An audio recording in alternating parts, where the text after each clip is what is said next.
अजित पवार यांच्या अपघाती निधनाबाबत आता एक अत्यंत खळबळजनक माहिती समोर आली आहे। राष्ट्रवादी काँग्रेसचे प्रदेश उपाध्यक्ष आणि अजित पवार यांचे निकटवर्तीय प्रमोद हिंदूराव यांनी एक धक्कादायक गौप्यस्फोट केला आहे। त्यांच्या या दाव्यामुळे राजकीय वर्तुळात मोठी खळबळ उडाली आहे।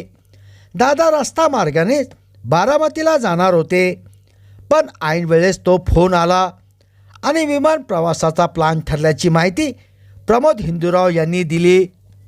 एका शोकसभेत बोलत असताना प्रमोद हिंदूराव म्हणाले की कार्यालयातून माझ्याकडे अजित पवार यांचा दर दिवसाचा कार्यक्रम यायचा, तर मनवे म्हणून त्यांचा ड्रायव्हर कम शिपाई असे सर्व काम पाहायचा।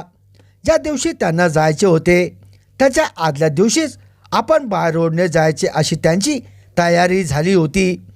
सर्व बॅगा गाडीमध्ये टाकल्या होत्या आणि प्रफुल्ल पटेल साहेब की काय कोणाचा तरी त्यांना फोन आला होता।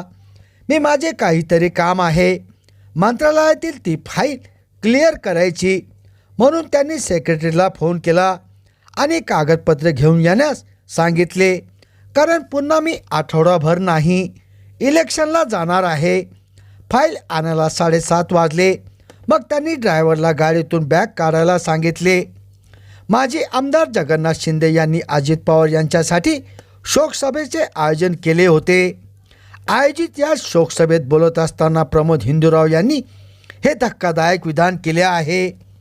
दरम्यान प्रमोद हिंदूराव यांच्या विधानामुळे प्रफुल्ल पटेल यांच्या नावाचा उल्लेख झाल्याने सर्वांच्या भुवया उंचावल्या आहेत। पण दादांना ऐन वेळेस फोन करणारी ती व्यक्ती कोण होती याबाबत ठोस माहिती समोर आलेली नाही। मात्र प्रमोद हिंदूराव यांच्या या स्फोटक विधानामुळे राजकीय वर्तुळात मोठी खळबळ उडाली आहे। संभाजीनगर समाचार न्यूज चॅनलसाठी सुनील टाक।